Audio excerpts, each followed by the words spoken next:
Hey everybody, welcome to It's Not Rocket Surgery. This is a podcast about neurosurgery, surgery, medicine, nursing, anything hospital related. If you're new to the channel, don't forget to hit the like button, leave a comment, subscribe, and we will be reading your comments on the podcast. So if you have any questions, leave a question below.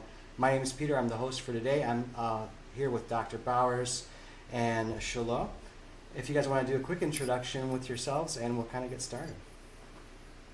Hey, I'm Dr. Bowers, skull-based, traumatic injuries of the brain and spine, and research interests in frailty-related matters within neurosurgery, and also within education and with patients and with medical students and residents, and all things related to that field and space. Hi, I'm Cielo. I'm a third-year medical student at Michigan State and aspiring neurosurgeon. I'm also a Navy HP-SP student, so I've commissioned as a naval officer and hope to be a Navy neurosurgeon one day. Hey guys, I'm just proud to be here with you guys. My name's Peter. I'm a nurse practitioner with neurosurgery with our awesome team here at Hurley and Flint, Michigan, where we serve kind of an pretty low-income area with a lot of vulnerable people. So just proud to be able to help the community there. So let's get started right away with kind of talking about Dr. Bowers, talk a little bit about your passions, kind of things that you're working on, things that you find interesting recently.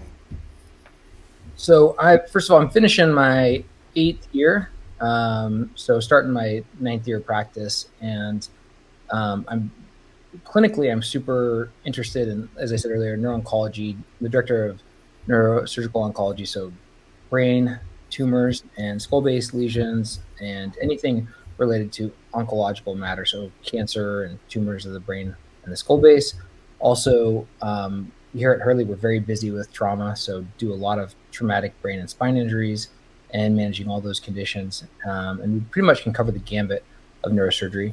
I have a lot of research interests.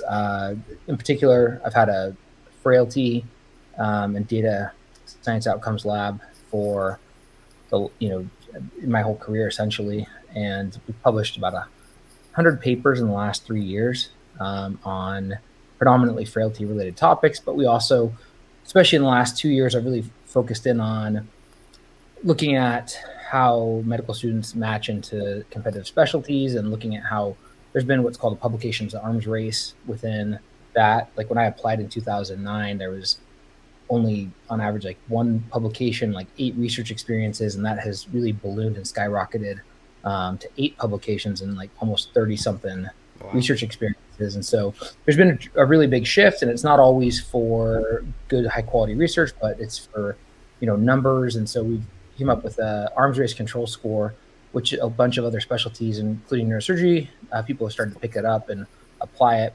And then I have a couple of patents, including one in using deep learning models, AI, to track work that goes on with teams as they're working on projects, verifying like the work that people did for research for papers, because we know that a lot of the authors that are on papers didn't really do anything with the project, and so we're trying to protect medical students and interns and those sometimes that are at the lower end of the ladder that kind of get pushed off and don't get credit for the work they do. And so that's a big part of it as well. So I have a lot of different hats, but really made mentorship of medical students kind of a focus my whole career, and that's pretty much the main kind of stuff that divides my time professionally. I have a wife and 4 children, and they take all my time when I'm not in the hospital. That's awesome. Take me back a little bit to the kind of the frailty stuff. A lot of times when you're talking about frailty, or when we hear you talking about frailty, people always ask kind of the questions of how it really impacts like the individuals. Like, how would it impact my mom, let's say, who's in her 70s, in her mid to late 70s, and let's say she comes to the hospital with like an altered mental status. How does frailty kind of impact her as an individual, and how would it impact like another patient coming in like that? Yeah, well, I think the first thing is to recognize that our population is getting a lot older in general, like Europe, United States, North America, China. For the large part of history, the predominant proportion of the population was in like the younger working age, and that's really shifting now. And we're already into this silver tsunami, which is the big chunk of the population is going to be predominantly older. And so the first thing is, you can't treat someone that's 20 the same as someone that's 90. And you have to really assess the patients, because it gives you an idea as to how to counsel the patient, or if they're not, corpus mentis, they're not with it, counsel their family about the risks of any sort of, proposed intervention. And even if you're not doing a surgical intervention, what are the risks of not operating on it? One example of a publication we're coming out with soon is on odontoid fractures. And we knew that if patients, it's a fracture that you don't get typically when you're young and healthy. It's predominantly a disease of the older patients. And what we found was a little bit surprising was we knew that, whether you operated on it or not operated on it, if patients were more frail, they did worse. But what we actually found was if you could get the patients through the surgery, they actually did way better than the patients that were non-operative, and they did terrible. So that's a good example. And so part of it is just being able to provide more precise information, more accurate information to families and to patients when they can know the risks. So most of the risks of complications in surgery they're really concentrated in this very frail population. And so nobody really wants to have a surgery and then, never leave the ICU and, die from that or from another major complication or have a cardiac arrest or stroke. And so if we can give patients a better idea of what those risks are, or if they're just, significantly increased, that information is super helpful for families. And so all of our research, we've written by far and away more papers than anyone else in the world on neurosurgery and frailty outcome, looking at different frailty assessment tools across the spectrum of neurosurgery. And it's really been focusing on what are the different tools, how does that information help us? And so we've really done that for the last, 8 years. And now we're kind of into the fun part of doing prospective trials and then using different technologies to kind of assess that better and integrate that into our care. When you say frailty, what do you mean by frailty? Like, what was it for a lay person? Yeah, the way to think of it is how much reserve you have as a patient for the insults, whether it's surgery or whether it's getting, like, COVID's a good example. People really understand this concept because they kind of understand from COVID-19 that if patients are super, like, at baseline have a bunch of medical problems, they're on dialysis, they're can't walk, they're wheelchair bound, those are the patients that people kind of learned during COVID were the ones that tended to die more. So that's the way to think of it. If you're an Olympic triathlon race gold medalist, is bedbound.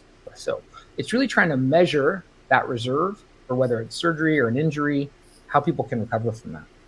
Wow, that's awesome. I mean, I remember a lot of conversations. I can think of a few, patients, when you go to talk to them at the bedside and the family, is very timid or taken aback that someone, like their loved one who's a little bit older might need a surgery, and they really have a ton of capacity. Like they don't have a ton of comorbidities, and just because they're a little bit older, it didn't necessarily mean that we can just automatically exclude them. And I remember having at least one patient that was like in her late 70s, early 80s, and she had a spine surgery, a cervical spine surgery we did posteriorly, and she did fabulous post-surgery and left like post-op day one. Yeah, so I trained in Utah, very healthy population. A lot of people were out active in the outdoors. They didn't smoke and drink as much compared to the populations, a lot less obesity. And so we were doing acoustic neuroma surgery, and patients were having a lot better outcomes than what was reported in the literature traditionally, which said you don't operate if they're over 65, you just radiate them. But our patients were doing great. And that really got me thinking. And I also had read some trauma literature because there were some guidelines in Europe that came out that said if patients were over a certain age and they had a subdural, just leave them alone and don't transfer them in for neurosurgical care, but like they're going to die. And they had to kind of undo that editorial and say, we kind of made a mistake here because patients were, not being transferred, and then they were doing okay because patients that are in those older ages tend to have atrophy in their brains and they have more room.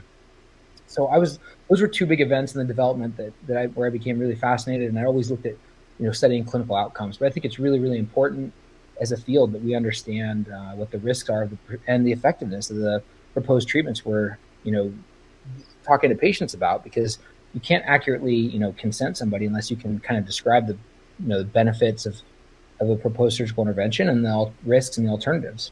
Yep. And having those options available at any age is very important. So if you're coming to the hospital with your loved one, or if you're a little bit older, don't just automatically exclude everything. Allow us to kind of come and talk to you and kind of present those risks, right? Totally. So talking about the arms race stuff, how did you start getting into the arms race stuff, and what like spurred? What was the aha moment when it came to the arms race stuff? So I'd always thought about it because I'd seen in training, my program, other programs, residency training programs would sometimes have requirements for research, or even if there weren't requirements, they wanted you to do a lot of research. And so there's some residents that really wanted to loved research. Loved asking questions. I had no experience with research. Once I got into residency in that environment, I really loved it, and was always kind of leading different studies, and tended to take a lead on most of my projects. When you kind of are finishing up, you tend to slow down and support other projects instead of leading everything as you're like the chief. But for most of my residency, I was pretty much leading all those projects. And there's some people that just not as interested in that, in the research part, and they would kind of be middle authors on some projects. So the first thought was just there's a lot of evidence. There's a big field of study, which is trying to predict who's going to go into academic careers. And so it was very clear to me that the people that wanted to drive studies and ask questions and always had these, had a passion for that, that they were going to be more likely to go into academics. And so that's where the idea originally came from. And then when this publication arms race was getting worse and worse and worse, this has been an obvious problem to a lot of people. There's a lot of literature on it. A partner of mine from New Mexico, where I was at the time, University of New Mexico, Dr. Kogan, and we started discussing this. And so we kind of worked together on and developed this, this concept of just trying to stop medical students from, trying to game the system by getting a group of friends and each one of them writing a case report and then putting the other ones on the paper, or them all agreeing to write a couple letters and put each other on the papers. Just quit doing stuff that's not relevant. We really want you to learn how to develop as a researcher and learn the ABCs. And if that means you do less overall publications, but you're learning more, trying to do real research that's impactful. That's what we really want to teach and stress and emphasize. What do you think was motivating them to kind of do that, to spur that, just the volume? Well, Cielo can speak to that, but it's hyper competitive, and these are really, really difficult. And I think as medicine has become less attractive, I think that's fair to say overall. I think that the fields that are still more attractive to students and the people going into medicine are the ones that are they're even more competitive, and they were always competitive, but they're hyper competitive. And so if you want to look at it from just economics, these are massive, massive differentials in income from someone that goes into a regular primary care field, let's say pediatrics, which I'm not speaking bad about any field, I'm just talking about economics. The massive economic earning power over the span of a career, it's an incredibly different magnitude. So are the hours and other aspects, but let's just look at things from an economic lens. That's one of the big reasons. It's selectivity and it's economic, earning power over a 40-year career. These are massive magnitudes of difference. And I think that scarcity and that magnitude of difference is really what's driving that. Yeah, it makes sense. Totally makes sense that, kind of push that behavior. And it's not always about students trying to become wealthy or something.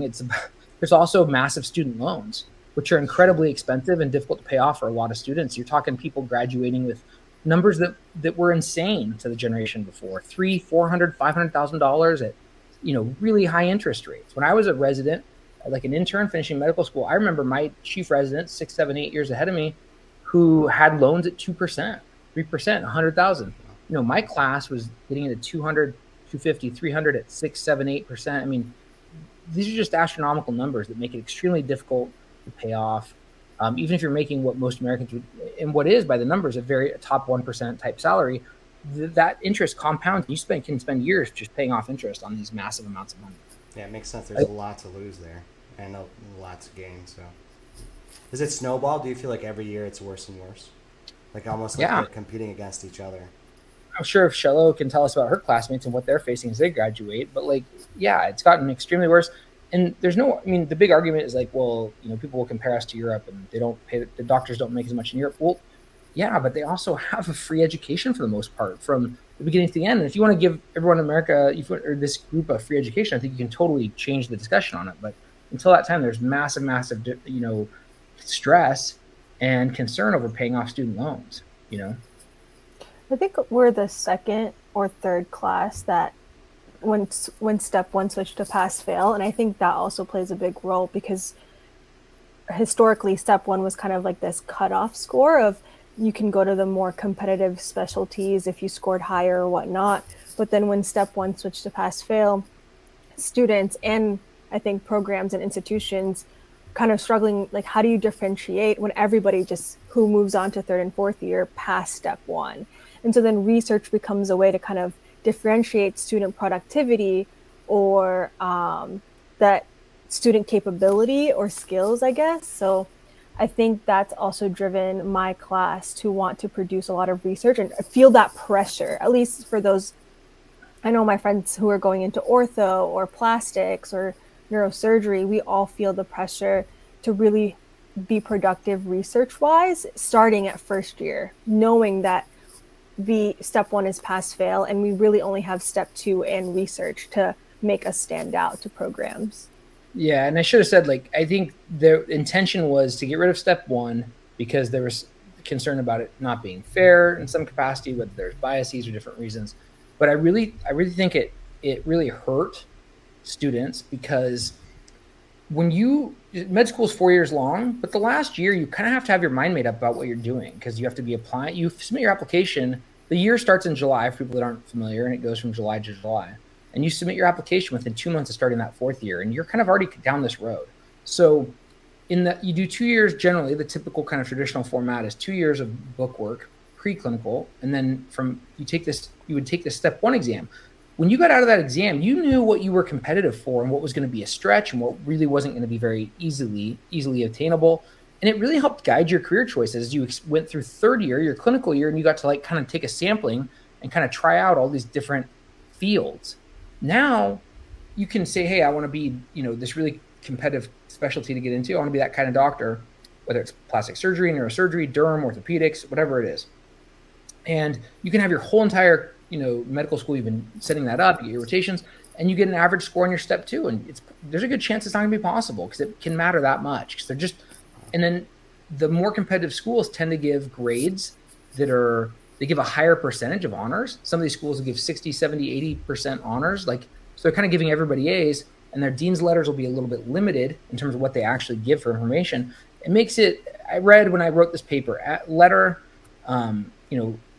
and different article over and over again about people just begging for some sort of objective data to evaluate applicants. And I think like most things, this really hurts those that are first generation and that don't have that medical infrastructure, which is a total culture and subculture that is totally new to people that don't have family in medicine.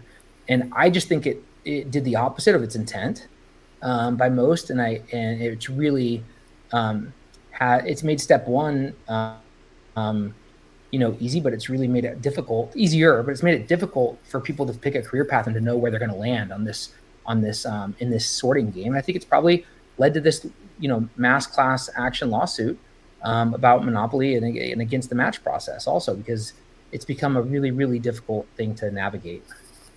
Yeah. Do you feel like so a little bit about your arms race control study, you had like an impact score, right? It was like differentiating the different types of literature and how much work you did on it and how impactful it was. There's different types of projects. Like, 1 is the basic one, 4 is like the more standard, bigger one. And then you just divide that by your authorship position. Because the reality is that probably 80+% of the work's done by the first author. The senior authors are generally faculty that kind of review and edit, help with the ideas, but they're not the ones kind of like down in there, doing the heavy lifting day in, day out. And so you take that overall score, divide it by the authorship position, and then that gives you a point total. But if the point total is really low, if it's 1 or less, we just throw it out. So we really want students to be empowered to focus on, to publish less, but of more meaningful and more impactful works they're taking a bigger role in and lead in. That makes sense. That score would probably be a better differentiator, really, when picking like these when the specialties pick, right? Yeah, it's like a productivity score, and we really want to combine that with the scales, this pyramid or scales, which is kind of like trying to just evaluate what's your ability as a researcher, because you might do a lot of lab work, basic science work, where you spend 3 years to produce one really good paper. You're not going to win the productivity, part of that. But that's like more legit, a lot of people think of a more traditional basic science research, and you will have acquired a ton of skills through that project. And so maybe on that pyramid, you're much more advanced in ability. So there's a productivity and an ability factor to that we try to combine with this score. But it doesn't necessarily translate to who's going to be the world's greatest doctor. But I think it's sometimes used as a surrogate because it's difficult to evaluate everything else, and it's an objective number as opposed to the subjectivity that comes into all these other factors. And there's a big thing about this Yale internal medicine one with this giant complex algorithm they use, and there's point X for this factor and that factor. And I think that's hard for when you interview people. I've always found it difficult to know what translates. People can say one thing in a 15-minute interview, and it can be very different from their day in, day out work. What do you think? So you've interviewed candidates for neurosurgery. What do you think, in your opinion, maybe give some advice to Cielo, what do you think is like some of the key factors that differentiates these candidates that make them successful in neurosurgery? I mean, Cielo's a good example because she has like a ton of like life experience and, is super impressive. She's in the U.S. Navy active. She's done all these other things. She took time off in between, undergrad and medical school. And so she's just in a different stage of her life and a lot more maturity. Those things really come out during an interview. In addition to, she knows her research really well and can talk about it. Some of these people that are just trying to pump these papers out at the end to try to be competitive, don't always know. They're playing less prominent roles in the research and don't always know about it. I like to pick, I'll pick random papers on their CV where they were like in the middle and just ask them about what their thoughts were on it. And you can tell pretty quickly how people that know their stuff and then people that don't. That's awesome. So Cielo, tell us a little bit about yourself. I know that you've been with us a little bit this last couple of weeks and kind of what's going on and how you've been spending the last couple of weeks in neurosurgery. Yeah, so I'm wrapping up my third year. I have 2 rotations left, and I'll officially be done with my third year of med school, and then starting my neurosurgery sub-Is. So I spoke with Dr. Bowers about doing an elective with the Hurley neurosurgery team to kind of prepare for my summer sub-Is. And the last 2 weeks have just been great. Throughout my third year, we've kind of stayed in contact and have been able to shadow the team and scrub into cases. But the last 2 weeks, I really got to be part of that team, pre-rounding on patients, scrubbing into multiple cases, helping with traumas on the weekends and at night. It was just such a great experience to be able to first assist on both cranial and spinal cases, to kind of see how you do a trauma workup of deciding when you operate and when not to operate. Because I think that's something you don't learn as a medical student. You learn about the neuroanatomy and the pathology, but you don't ever really learn or see how physicians or neurosurgeons decide when they need to operate and when they don't. So it was really cool to kind of see that thought process. And I just felt very much a part of the team, and everyone was super encouraging. Got to drill my first burr holes in cases where Dr. Bowers would give me the scalpel and let me learn how to start the case. Those types of things build your confidence as a third year. Because at this stage of training, you just so badly you have this dream of wanting to become a neurosurgeon, and you just so badly want someone else to also believe in you and believe in those dreams. And so when people like Dr. Bowers or Dr. Moisey and Peter really took the time to teach and gave me feedback and also encouraged me, that just meant the world. And I feel like I'm going into my sub-Is with a lot more confidence in my skills and knowledge than when I started 2 weeks ago. Oh, that's awesome. I just personally working with them as a nurse practitioner, you can see all of the little details, the intricacies of neurosurgery, and kind of, like being able within the scope and within their supervision to do so much is definitely an honor. It's a super big privilege. I always tell people, like when I'm in there with them, there's a patient there that allowed us to be there. You know what I mean? It's crazy to think someone's put their trust in you and in the team to get the job done, and it's just such an impactful moment. Is there a patient that you felt like really stood out to you, kind of changed your perspective in things, or there's a moment or anything that you really felt, wow, this is what neurosurgery is? Yes, it was one of our patients who actually ended up being a non-operative patient just because they were very, very sick, and we just couldn't operate on them due to other circumstances and due to certain lab values and just their overall clinical picture. And I just remember thinking, no matter how tired I was or driving into the hospital at 4:30 in the morning, or feeling overwhelmed, um, that I wasn't driving into the hospital to go visit somebody who was sedated and on a ventilation, or I wasn't going to sit in the family waiting room to hear about how my family member was doing throughout their surgery. And I just remember it putting into context what a privilege it is that no matter how tired or exhausted I was going into the hospital to learn. And it really put into perspective just what a privilege it is to learn neurosurgery and get to practice it, because you have skills and you're doing things that not many people get to do. And we also operated on a gunshot wound or GSW patient who ended up having a pretty good outcome. And I just remember thinking, what would have happened if this person didn't get access to this care, or they didn't get a neurosurgeon that wanted to try and give them a shot. So I think those two patients, one where it wasn't operable and one where it was, and seeing kind of the outcomes for the two patients, and just how much neurosurgeons and people in that team sacrifice so much to give their patients and the family members the best chance at a good outcome, just how much time and effort and hard work goes into preparing for every single case and every single decision. I think those are the biggest takeaways I had from this rotation. Makes sense. My favorite moment was probably when we were closing, and I was looking at you, and you're closing pretty nicely, and I said, "Man, you close better than most residents I know." And that was the best day of my life. For like 2 minutes, and then I said, "Yeah, well, it's like best residents in psychiatry, at least." There's a very high and a very low. It's always good to have fun when you can, so that was a good moment. But all right, I saw we put together some questions. I know that you talked to some med students that you were working with. Did you want to read off the questions? We had med student questions that we'd like to do. Yeah. Did you poll some of your colleagues? Yes. So I asked third and second year medical students if they could ask a neurosurgeon any question they wanted to, and that neurosurgeon had to answer honestly. What would they ask? And so these are some of the questions from my peers that I'll ask Dr. Bowers. So number one, with all the pressure, long hours, and high stakes, have you truly found happiness in what you do, or is it something you're still searching for?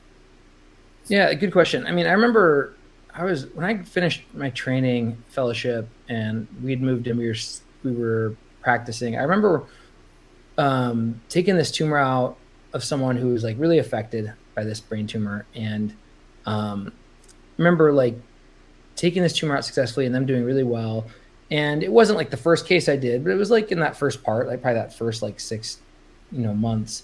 And I remember driving home from work and, just being like feeling super grateful, like, and having like a happiness that, it was a happiness that like to this degree from a professional standpoint, like I'd never even like imagined or having this, where I remember singing, I like listen to music a lot, and I was kind of like singing the song and just, driving home, feeling so good about being able to like, after, it had been 8 years of training plus, the period before medical school, 4 years. And, I'd done 2 years of a church mission in the middle of my undergraduate. And so it was this long road. And I remember driving home and, being so happy at doing that. And so, that was everything that like you'd always wanted it to be, and it really lived up to that billing. So yeah, I think you can definitely find happiness. There's a lot of like issues and challenges within medicine, which make it extremely difficult. And I think this really shifted. Like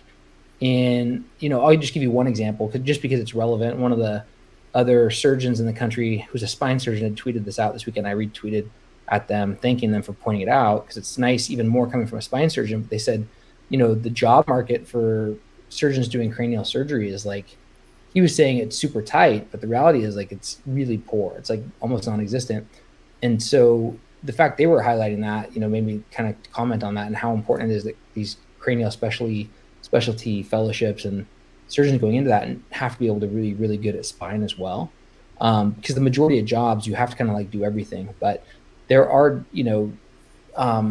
many challenges such as that. But when you have these patients you get to take care of, it always reminds you. And at Hurley we do get to do a lot of pediatric trauma, whereas a lot of other neurosurgery centers, the pediatric trauma will be done by pediatric neurosurgeons. And we got a lot of pediatric training where I came from, and it was just because it was so subspecialized. And so one real benefit of being at a center of excellence like we're creating at Hurley, there's always been a big trauma center, is being able to provide this amazing care for these pediatric patients. And that's another example of, there's nothing like saving a child's life and like how grateful the family are. One of my first cases was a young girl, a freshman, who was at home in Thanksgiving, and her like new college boyfriend, they got in this bad car accident, and I had to take her skull off, let her swell, and then put it back on, a decompressive craniectomy. And I just have a card sitting here on my desk. I still get cards from her and her family every year. And so there's just a lot of really rewarding moments within it and make you feel really happy. And, the more you can fixate or ground yourself in those, the more it helps you deal with all the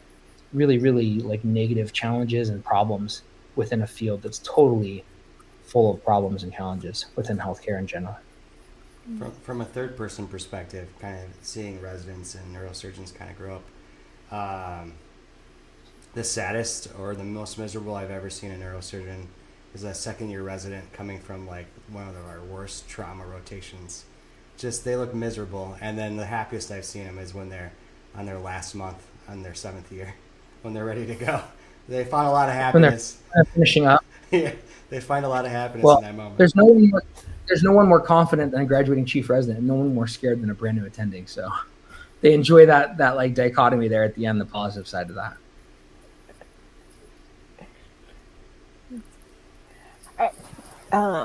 The next question is, what year of residency did you finally feel confident / get your surgical groove? And I'll add to that, maybe it was fellowship or when you weren't attending.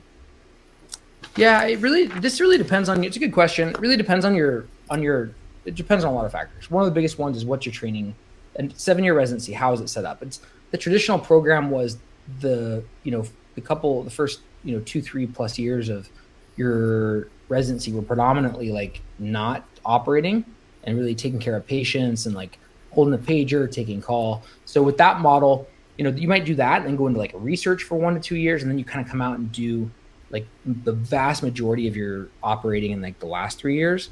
And that's not true for every single program, and programs have different structures. But some people that are those programs, they can start doing operating a lot. They can do the cases a lot quicker in their training, but they're never getting to do it on their own, so to speak. And so it's still different. I think it just depends on each person and what their confidence level is. And so I don't know that to answer that's really even fair, because it's different for different people. And I think what's really important is that if you're going to do a fellowship, it's important to like kind of figure that out. And if you're doing a fellowship, you kind of are gauging that and being able to say, I'm a big fan of fellowships in general, just because I think that the training's been changed so much. I think it's good to go to a different place and see what that's like and see a different way of doing things. It can be totally different, because a lot of things for 7 years are done a certain way because of that unique culture of that hospital or whatever. It's good to see different perspectives. But I think it's important if you're not doing it, then your chief year and the year before your chief year. But same thing if you're doing fellowship, those last couple of 2-3 years, that you're really thinking about, okay, if my faculty wasn't involved at all, like where would what would be the decision making and that sort of thing. I remember at one program I got to observe or be a part of for a second as a medical student. They had a lot of things set up for them. Like they would even position and pin the patients for them. And I remember when I was rotating with them, they were like running down to get to the OR to like see how to position the patient, because they realized they were going to be on their own pretty quickly. And so that's unusual, but it's just an example of that same principle. Makes sense. And then the last question, we'll end on a fun one. What are top 5 OR songs?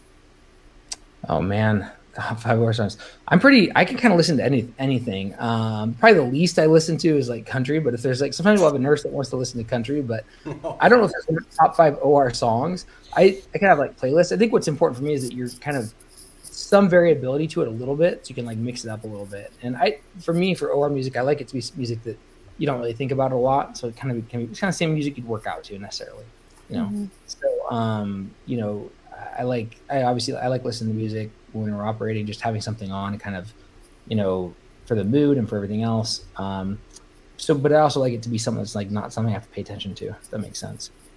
I found there was no songs in the OR. No songs include "Stairway to Heaven" and, and let the bodies hit the floor is really bad. Yeah, I haven't thought about that, but that seems like appropriate not to have those ones on it. Yeah, not that I played them by accident. Mark, sorry, you're out there somewhere. And Mel, shout out to country music. Oh, totally. So yeah, Mel likes her country. So I think if you get a little bit of variety, it's nice. Kind of breaks the day up, and especially or closing music in particular. When you're just closing the wound, it's a part-time of the case where you still have to pay attention to the detail, but it's like it's pretty rote. It's like repetitive, and it's nice to have music or something like that for that part. And then you have to play it loud sometimes so that you can compete with ortho, I think. So who can get the bass the loudest? Yeah. Cool. All right. Is that all the questions for the med students? I think for this episode, yeah. We have more for future episodes. All right, cool. I think we can segue probably into a couple sections we're gonna kind of put into use, hopefully in the future too, where we kind of visit Reddit. We may even start our own Reddit page, I think, if we get popular. Nice. But we have two different Reddit pages we're going to kind of pull from, the Neurosurgery Reddit page and the Ask a Doc Reddit page. So we'll start with the Neurosurgery Reddit page because this one doesn't... Oh, can I ask one? There's one more thing that I think we talked about I wanted to bring up before I switched gears. Sure. Which was something so a lot of this comes from like Twitter, social media, medical, med student Twitter, residence Twitter, medical education. So there's a big controversy, or at least a lot of back and forth about medical students, third and fourth years doing overnight call. Mm-hmm. Oh, yeah. So I think, I was talking to Cielo about this, and her classmates had come by. What you see is like a lot of places have done away with overnight call. And so I think the point to make about this is it's not, to me, it's not, I think they should have overnight call, but I want to preface that with the whole idea of medical school is to like have an idea and an understanding of figure out what you want to do. And I think it's very difficult to commit, a lot of medical students are, 23, 24, 25, 26 years old. It's very difficult to commit to a career if you have like no idea what a bulk of that career entails. And there's a lot of work that goes on at night in neurosurgery. So, and if it's totally fine to not want to do that, but I think as a medical student, it's a chance to like kind of perceive everything and get a chance to try everything out. Third year for me was great because I was honestly looking at every field and every career and seeing what that was like. So I think it's a huge disservice to not have overnight call, but there's a caveat there, which, the asterisk is it has to be the right kind of environment where you're actually going to learn and like do educational things. If overnight call means you sit in this call room and like no one calls you and there's nothing going on, like I don't think that's a very great use of time. If you're on overnight and you are like having a resident or an attending who's mentoring or teaching you, and you are like, learning all this stuff all night and taking care of patients and like doing things, that's where it's like really educational. But I think those opportunities are a little bit harder to find sometimes, but that's where it's really worthwhile and valuable. And so that's where somebody sees, oh yeah, you know what? Like I usually get really tired at night, but that night I was like working all night long. I took some caffeine, had some caffeine with whatever I was drinking, and I was able to just go all night. And yeah, I was tired the next day, but during it didn't seem that bad or whatever. Or some people will be like, you know what? Once it hits midnight or 1, I'm done. It doesn't even matter. Those are important experiences for somebody to have as they're evaluating what they're going to do. If you do away with overnight call, I don't know how somebody goes into a field where there's a ton of like overnight work and they have to be up for a day and a half in a row or whatever it is. But I think it's crazy to me that you go into a field where you routinely are going to be up for these long stretches of time, that are not normal, and you've never done that before. Are all programs doing away with overnight call? Is it just select programs? How's that working out? I know at Michigan State we still take call. So for surgery 1, we take 1 24-hour call, and then for surgery 2, we do a whole week of trauma nights, and we end it with a 24-hour call. So I think the conversation Dr. Bowers and I were having was we're asking the wrong questions. It's not should medical school go away with call. We need to ask how do you make those call shifts more productive? I'm happy to be at the hospital for 24 hours, but like, please include me. Let me know when a trauma is coming in, or um, let me get some hands-on experience. Like, I want to be there and I want to learn, but like, please include me. Don't just tell me when a trauma comes in is stand behind a certain line and just kind of watch what's going on. And so I think the conversation we're having is we're asking the wrong questions. It's not that med students don't want to come take call, or med students who are interested in these fields don't want to come in and don't want to do it. We want to. We just also want to have the opportunity to do things and to actually learn while we're there. And kind of like what he just said, if we're taking overnight call, to not just be sitting in the kind of on-call room waiting. And even if we do go to trauma, we're kind of just pushed aside for those. Have you found like specific subspecialties that are better at doing that, where you get more value out of it? Yeah, really, really neurosurgery has been the one that I found during third year. Here, hold my drill. Yeah, who I remember like the first time I drilled a burr hole, Dr. Bowers was like, "Have you ever seen one? Have you ever done one?" And I was like, "No." And he's like, "All right, I'll walk you through it. Like, you're gonna do this." And then he talked me through it, and he showed me how to do one. And then you learn it, and then maybe a couple of weeks later, I scrubbed into a crash training with Dr. Moisey, and there was another third year medical student. And in that case, I was talking her how to do suctioning, or I was like telling her the things that I learned from when I scrubbed with Dr. Bowers. And it was the perfect example of see one, do one, teach one. And to be able to do that as a third year medical student, I think that's what medical training is supposed to be. Like, you're supposed to be able to actually see and do things and be hands-on and learn from your mistakes. Like, I suck at cutting with a scalpel. I suck at suturing, but I'm never going to be better if I don't get the opportunity to do that. And it takes me like an hour to close, but I'm never going to get to the point where I'm quick at it if I don't get those opportunities to learn, if that makes any sense. And I feel like neurosurgery has been the perfect, at least within this team, who's really let me be hands-on and learn and be slow. And like, I'm so slow at stapling, but I'm really grateful for everyone's patience. Yeah, and I think we have a great team, but this could be like, we could have been a different field and done a great job teaching overnight. And there's probably I know there's neurosurgery teams that are probably terrible at that also. And so it does depend a little bit. It's not, we are good, I think, as a whole on neurosurgery. We tend to be better because we do so much overnight calling. We have these long residencies and we're used to training. And just in case anyone's listening and being like, oh, this is dangerous, it's totally supervised. Like, that's one thing we're used to. Like, the attendings are here for the whole cases. We have a whole team. And these aren't dangerous things when it's mistakes. It's just learning technique things that you need a set of eyes on, you need to practice. And there's nothing that really can replicate the time of surgery and like getting these skills down. And so I think in general, it's easy to set up rotations on schedules. It's easy to outline things for medical education in general. What's extremely difficult is to find, it's much harder to find, people that want to teach and are excellent at teaching and like enjoy that part of it. I think that's a lot harder to find than it is to just set it up on paper. And so that's why sometimes things don't translate well. And we don't have always the best systems for evaluating how something is when it's set up. And so that's how you can get to these situations where, you have these experiences for the students that maybe not be the best. I'm just speaking generally within medical education. I think it's important to, the feedback process is really, really important. I don't think anyone sets up a rotation to have it be terrible, but I think there are a lot of terrible rotations. So I think that process really needs to, institutions that are creating the curriculum, having an effective evaluation process and really taking feedback, is important in all this. So it's hard on social media to say there shouldn't be overnight call. Well, I don't think there should be overnight call that wastes the student's time. And there's probably this group that says, oh, this generation doesn't want to do this or that or work hard. Well, this generation doesn't want to waste their time sitting around there. And I know every generation feels like that a little bit at times, but there's a big difference. Like this, I think this generation wants to put the work in, and, it's our job as educators to give them educational experiences. And if they're having educational experiences, I think on the whole, the students really will do the extra mile and do the work.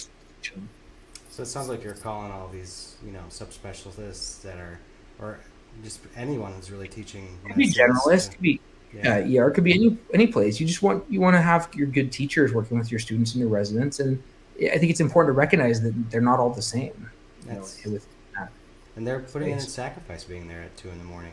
Give them an opportunity to And learn. I'm not saying we're like the world's best or whatever. Like we're not even. I mean, we're not even like traditional academic model surgeons. We all happen to enjoy working with residents and students and whatever. But I think we all, Dr. Moisey, Dr. Delishaw, myself, all enjoy working with them. But I'm just saying as a general to comment that there is a spectrum and a range of abilities. So to just say, something's set up because it's on the schedule is not the same as actually having that experience. And I think that for whatever reason, that's a struggle that institutions find when they create curriculums.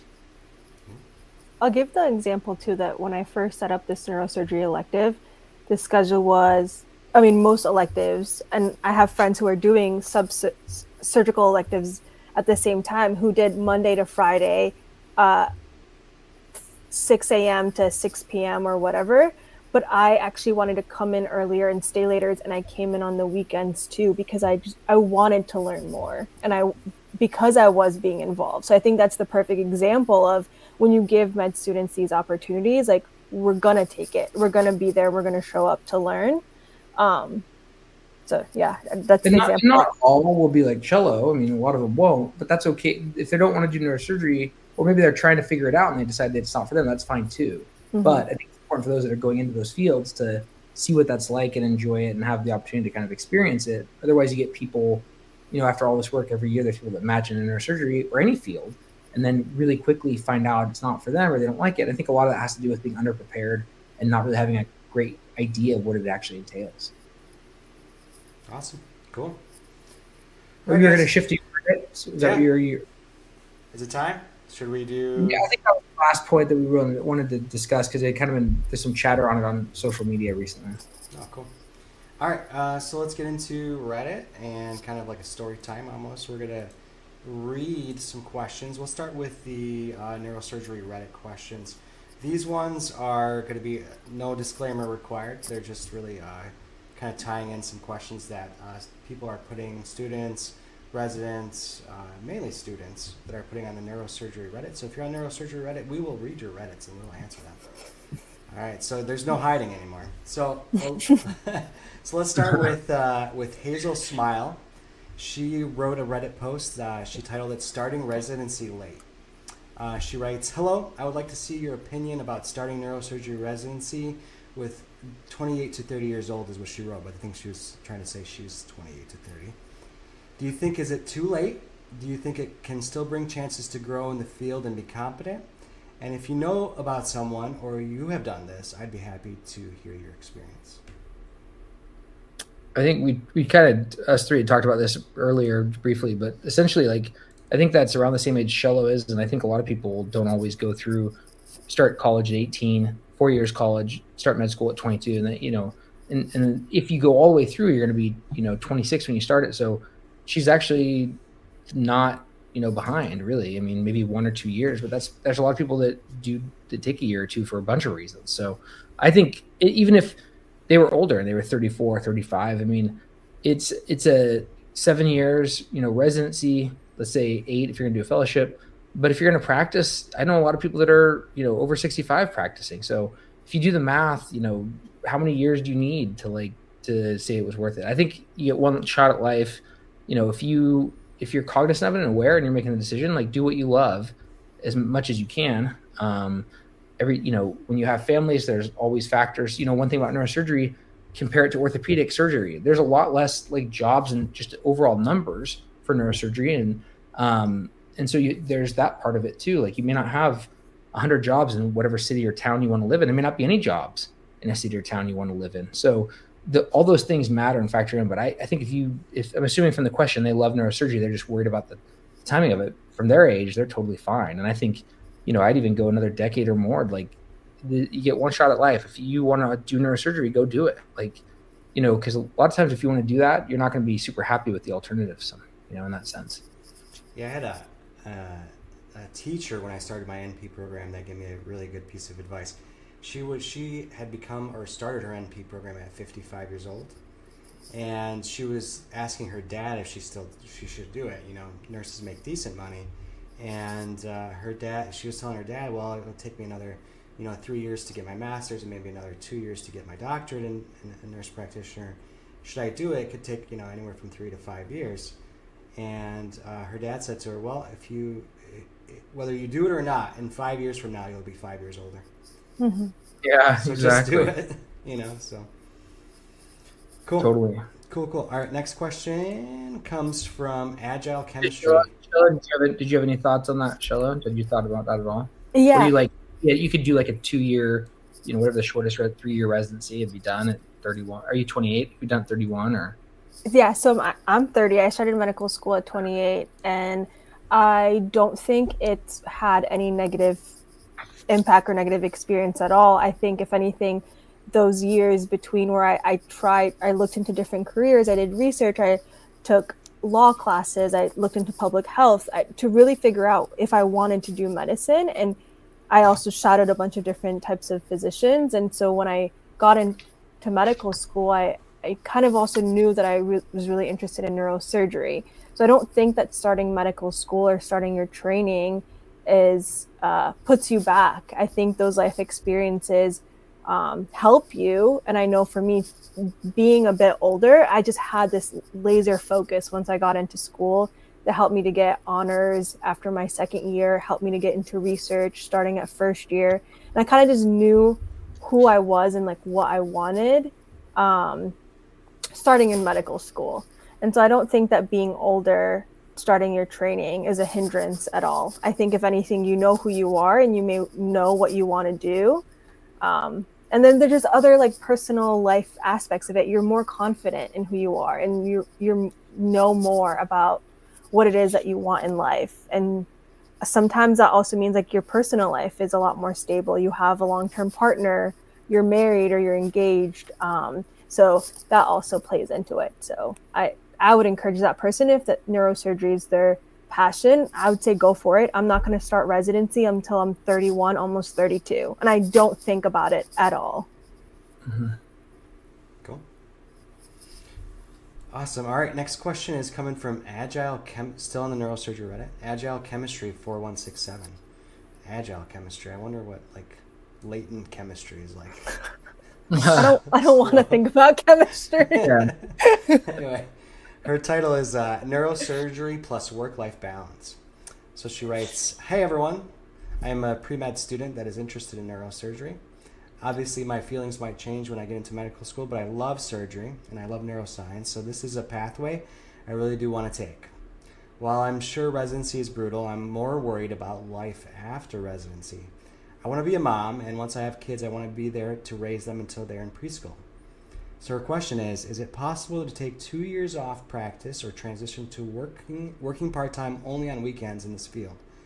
Would love to hear people's thoughts, especially if there are any women neurosurgeons out there who have successfully managed it with kids. So yeah, but most of these questions we've had tonight are kind of some soapbox issues for me, like things I feel it's time for the soapbox. Pretty strongly about. This one in particular, I hear a lot from. So people understand the background. Neurosurgery traditionally has not reflected the population of the United States in terms of the demographics, and so as a field, we've definitely been cognizant and tried to actively recruit other people from other backgrounds and demographics, which we have data that shows that there's better outcomes. And so I think it's important that people don't get scared off of neurosurgery for this reason. The reality is, once you're a neurosurgeon that's board certified, there's a tremendous need and demand for your services. And if you want to, you could basically make your own schedule and set it. There's all kinds of different types of jobs. There's locums, there's different things. It would be no problem to work 1 weekend a month, 2 weekends a month. You could do that and be employed for a long period of time, no question. Taking a gap for 2 years is a little bit different. Once you hit a certain period without having practiced clinical medicine, you start running into issues with your licensing and different things. But that's outside of neurosurgery. That's just kind of anything. And I don't know that there's any I'm a super active dad with my children, and I don't think I can do that and work and not have to take 2 years off. So I understand it might be different in this situation, but like I think the point's the same, that you can work a lot less. Now, what I think happens is, people complain about the work-life balance, but a lot of times it's they're making the decision to work more based on how they set up that job or how it was set up. And that's much more like the common situation. You take a full-time position, you take call or extra call, and you have other, you have work productivity incentives, so you work more, different things. But I think that's really important, that someone not think that you're going to work 120 hours a week no matter what when you're a neurosurgeon. Like there's an average that, yeah, you're going to be working a lot, but you can definitely set it up a different way. I think it's important to note that it's oftentimes the surgeons that are choosing, so to speak, in that way of working more. And just, to be honest, like this is just like, we'll have different times where we, we real talk this. Like, this is not the political answer and not the answer you should, just real talk. I wouldn't be like advertising that during my interview path or trail, because there's a lot of, this is a very conservative field on the whole, as you're interviewing different things. And there's not a lot of people would agree that that's like, maybe, it would not be a popular opinion that you should, you do all this time and train and then not, only work 1 weekend a month or 2 weekends a month. So I think you got to be careful about that's true of anything in life, being too open with what your plans are with people that aren't your family or friends or have your best interest, because I don't know that would be super accepted. But this is just kind of time out and doing real talk. Like, we're talking about once someone's board certified, you could work 1 weekend a month, 2 weekends a month, 3 weekends a month, every weekend, not work Monday through Friday, if you're talking about childcare, whatever your plans are. You could set up a job that's very flexible, and you'd be shocked at the amount of money you could make working 8 days a month on the weekends. It's a very shocking number. Like, this job is highly competitive. It's extremely difficult. There's all kinds of hurdles, both knowledge, navigating, politics, soft skills, all kinds of difficulties in this. Incredibly long hours, extremely demanding. But once you get to that spot in the end, it's an incredibly rewarding and an incredibly, highly skilled, one of the highest skilled fields in the world. And you are compensated for that. And you do not have to work, 120 hours, but your job is going to look different than the vast overwhelming majority of your colleagues' jobs, if that's what your goal is to do for a period. What do you think, Sheila? One of my female mentors kind of told me that we always think that work-life balance is this seesaw that alternates, but it's actually a pendulum that swings. And I think at this point of my medical training, I'm still pretty early on, but one thing I've learned throughout medical school, and I think something that Dr. Bowers could probably speak to now, that since he's years down the road, is that life and medical training is lived in seasons. So there are seasons when you are just grinding. You are studying for step 1. You're waking up and you're studying for 8 to 12 hours a day, and you're going to bed and you're repeating it, and you're maybe not seeing your family or you're not seeing your loved ones. But then that time ends, right? Like, that's 6 weeks, and then you take step 1 and you celebrate and you get to see your family. And then you go into your rotations and you have third core rotations that are just brutal hours. And then so I've been on surgery for the past 2.5 months, and then now I'm entering a predominantly outpatient clinic specialty. So I'm working 9 to 5 for the next 4 weeks. So you have these periods in your training where you're focused and you're grinding and you're not seeing you might not be having much of a life outside of the hospital, but then I do think it shifts. Like, those aren't always permanent. And I think that's how I've kind of viewed medical school, and I'll hopefully view residency as well, is like, you have to live life in seasons. I haven't seen my husband in many months because he's also in the military and we're apart. But then I also know that third year is going to come to an end in less than 2 months. And I'm going to be able to study for my boards where he's stationed. And then I'm going to go into sub-Is. But then the sub-Is is going to end in 4 months. And medical school will be essentially over because I'm just finishing up electives. So I think that's like for females entering medicine, that to remember that work-life balance isn't this like seesaw, or like that sometimes you can't have it. that you can have it all, but maybe not all at the same time. And that there's a give and take of sometimes medicine is going to be the majority of your life in this moment. And then there are going to be times when you have more time for your personal life. So that's how I've kind of viewed it. And I think the field is changing, and there's a lot more support for females entering medicine and females wanting to pursue neurosurgery, especially with family planning. I do think that the field is getting more supportive in that sense too. And I was taking the question from like a attending, but if from a residency standpoint, that's a good thing to address too, is how much more supportive it is. As an attending, it's less seasonal, and it's more like kind of a pace that you kind of, depending on what job you take and what kind of you're looking for, you set this schedule based on what, you can kind of pick a job that's got tons of call or is super busy and working all the time, or you can have that ability to like kind of pick. But in general, for residency and for fellowship, it's a much better field now for accommodating, child care plans. There's when I was looking into different programs for sub-Is, some neurosurgery programs actually advertise on the residency page, hey, we offer this amount of time off for maternity leave. We also offer assistance for IVF. And then you'll see, that's like their official program website. And then you'll also see on social media residency programs that highlight their pregnant female residents. And so I think the field is changing. And there's a lot more support for women interested in neurosurgery. You'll have women in neurosurgery that is a umbrella underneath CNS.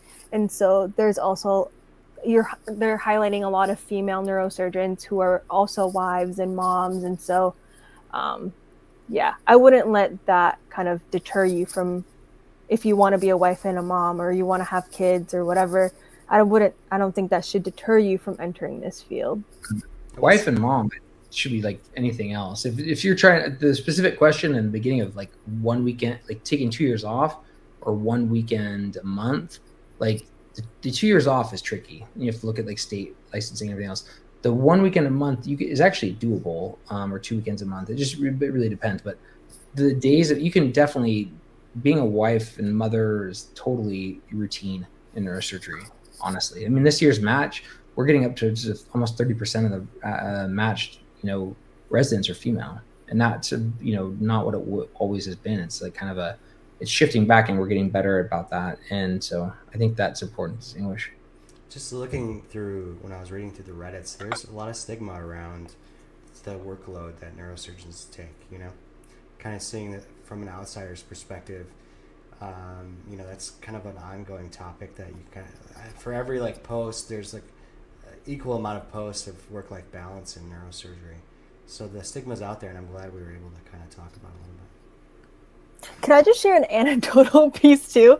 As a med student who's rotated in various specialties, I think it's interesting that there's a stigma that neurosurgeons are these like very mean jerks and have no interpersonal skills. But at least from my experience, that's not what I found. Especially as a woman of color interested in neurosurgery, I have found the most amazing mentors who are so supportive. So and from various institutions here at Hurley, at Henry Ford. And so I just think if you are a young woman who's interested in this field, like, do not be afraid to seek out mentors. There's so many of them who are so supportive and willing to help guide the way. Yeah, that's awesome. Yeah. All right, next question will be from Alt. Also, don't dox myself. All right. So he writes the title, Getting Started with Research. I think we've talked a lot about research today, so it's a good kind of topic to end on from the neurosurgery Reddit. I'm an incoming U.S. MD student, he writes, looking at neurosurgery. I know most folks change their mind, but I was able to shadow private practice spine for greater than 10 weeks, and I loved it. So I'm going to try to orient myself toward it. It's the only thing I've shadowed where I came away from it wishing I'd be able to come in on the weekends. So kind of harping on what your experience with us. On top of being very academic specialty, I likely be going to be entirely P/F school. Do you guys know what P/F school means? How do you spell Oh, F? pass-fail school. They're going to a school that just does pass-fail. Got it. Okay. With extra pressure to separate myself.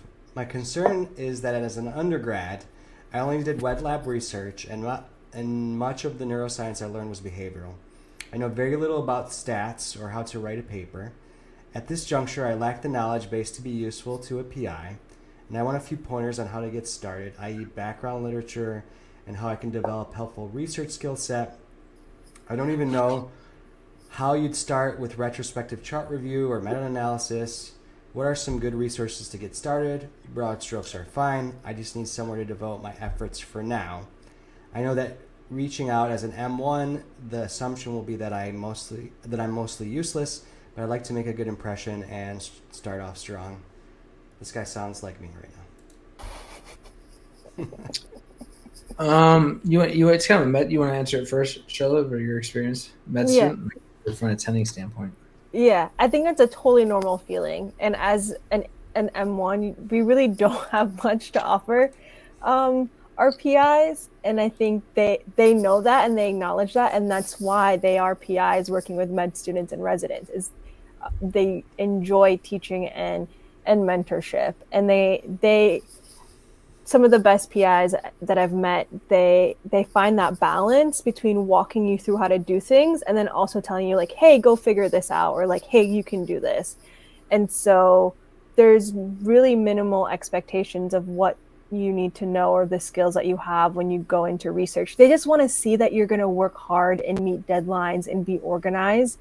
And I think as you show that over time, you start to increase your skills and also gain more projects, and that you earn their trust more to do more things. So I think it's okay to start off with not really knowing much. Just show them that you're going to show up to meetings, you're going to meet deadlines, and you're going to do what you say, and then they'll work with you. It's very much like a relationship where they kind of walk you through it and really guide and mentor you. Yeah, I agree with all that. I think it also depends on like what your situation is. I don't know. I can't really tell from their question, but like it's really depends on where they're at. Do they have a home? Like it's neurosurgery thread, that one, right? Yes, it's a neurosurgery. Yes. So they have a home neurosurgery program. Does that program have some sort of research structure? Is there no research going on there and they're just trying to like cold call? If you know, it's a lot easier if you know what you want to do. So if you're coming into medical school and you're like, I want to go into neurosurgery, or you think you do, which is fine until you decide you don't or you confirm it. You want to get involved early with like the neurosurgery interest group. So if there's a neurosurgery interest group in your medical school, you find out when that, usually there'll be emails in the first few months once you get settled. Go to those meetings and you start just meeting people. And then you like anything else in life at this stage, you just kind of start at the bottom. You're not doing research, that's fine. I've had a research lab for a long period of time. We meet every Monday night at 10 o'clock. And the majority of the people coming into it have not done anything. And so, I'm not sitting there with them day in, day out, but we like have a structure where people that have had a lot of experience and were in their shoes, in the last 1, 2, 3, 4 years ago, work with them. And so you start, in that arms race control score, we start with these pyramids. And the first one is like successfully doing little tasks, data mining effectively. And then you start, taking notes off of papers you read on a literature review, and you just work your way up. Like anything in life, like, the journey of 1,000 miles begins with a single step. Like you're not expected to like write this paper from the first minute you sit down, but you go to these meetings and then you start, asking one of the residents, get to know some of the residents, or, maybe one of the senior medical students, you ask what you can help with, and you just, you get your task and you just do a great job with whatever small task you're given. And then, like anything, you start getting more and more, and you just kind of work your way up. Yeah, I worked as a PI in my last job. I did it for stroke. So I did all their stroke data and kind of put some research stuff together for stroke. And I will say the one thing I wish I had during that time is someone to just go into a chart and collect a specific data. And it's really simple. You can get told how to do it and click here, click there, and I need that specific data point. And sometimes it's something super simple like, did they document SCDs? Yes or no. And just doing, having someone there to be able to just do that simple task for me when you're collecting it on 400 patients, 500 patients, would have saved me an immense amount of time. And so yeah, just start with something what I find out, me personally, I would have loved somebody to do the stuff I didn't want to do, right? So the little things like that can be time consuming. They're simple and don't require like a huge knowledge base and meta-analysis or anything like that. Sometimes you'll find out that like this, like if it's Epic or something, like there's another part of the hospital that can just pull the data for you. Like I've seen that before. So I spent years like going through charts and like they could have just, asked the right people and had the whole thing like pulled for them. Yep. So you always definitely, that's another reason to get people involved, as much as you can early. So you're not just guessing how to do something or doing it the wrong way or whatever. And it comes down to these relationships, like Cielo said, and, mentorship. Cool. Awesome. All right. So the last question is going to be from the Ask a Doc Reddit. So if we're going to do questions from the Ask a Doc Reddit, I think we got to draw a line in the sand and do some disclaimers. What do you think?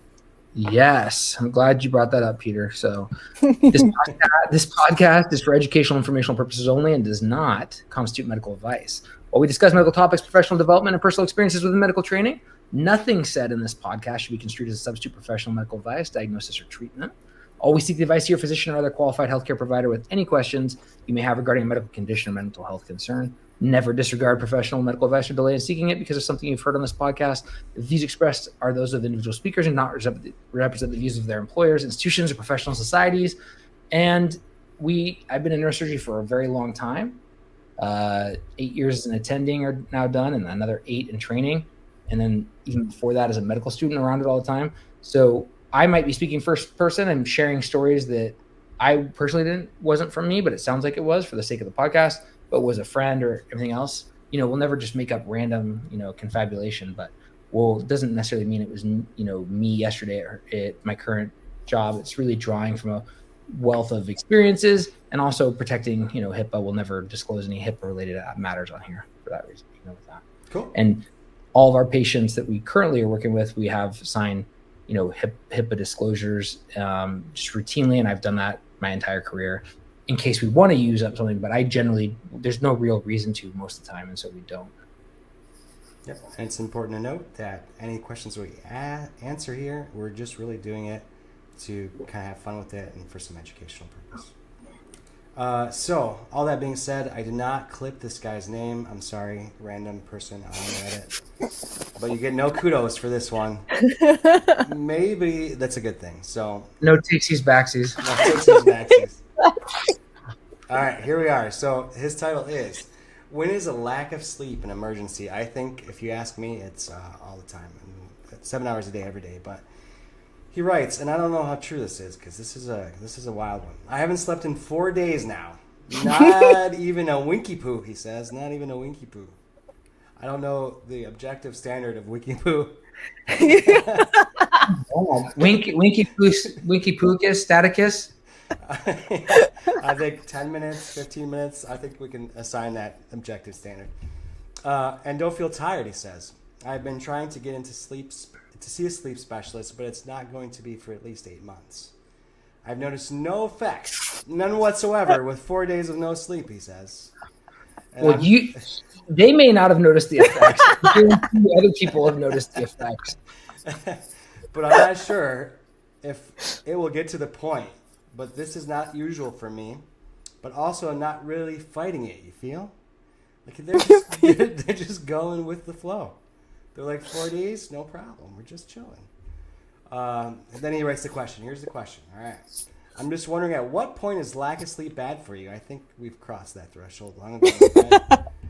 Body that it becomes an emergency. When does lack of sleep become an emergency? Because at some point it kills you, doesn't it? I have insomnia. I'm trying to get under control, and things are being made worse with a bug infestation, which I think is probably going everywhere. What kind of species are we dealing with? Well, this dude hasn't slept in 4 days, so it was really hard even trying to read what he wrote. Entomology in here to kind of answer this for multiple aspects. Well, I think who's the podcast? It's not rocket surgery entomologist. I don't know. We gotta find somebody. We're gonna sort that out. I think treat the bug problem first, right? I think that's probably why he's not sleeping. I mean, that's why I wouldn't sleep if I had a bug infestation. I would be spending all my night trying to kill those critters. The short version of the question is, when is not sleeping an emergency? Yeah, when does it become an emergency? A while ago for this guy. He needs to get some medical help. Listen, people in neurosurgery, you go long periods of stretches without sleeping. That's part of inherent built into the training. And a lot of the older generations neurosurgeons will say, well, the new generations hour restrictions or whatever, they don't really get to see how it really is. And there's a lot of programs where the hours on paper are 80 or under, but in reality, it's nothing near that. And the reality is everyone is a little bit different with this, and you have to know yourself. And that's one of the things, once again, that's nice about doing some overnight calls as a medical student. Even though it's not quite the same, you can start getting that experience and kind of learning. And but even if you're someone that doesn't sleep a lot every single night, like tons of hours, if you're going a couple days without sleeping, like you're gonna need to get some sleep, and it's not good to stay awake. And really, there's not jobs which should require you to be up multiple days not sleeping. I mean, unless you're in some like war military medicine situation or some very, very unusual circumstances. But that is not, I don't think there's anyone that advocates that that's the best way to practice or that's even safe. So routinely in traditional residency programs, you would take call as a junior resident, come in early in the morning, pre-round, be up all that day and night into the next day. And then the kind of traditional programs, the hours you're supposed to leave at 30 hours, but a lot of programs wouldn't follow that. I think that's most do now.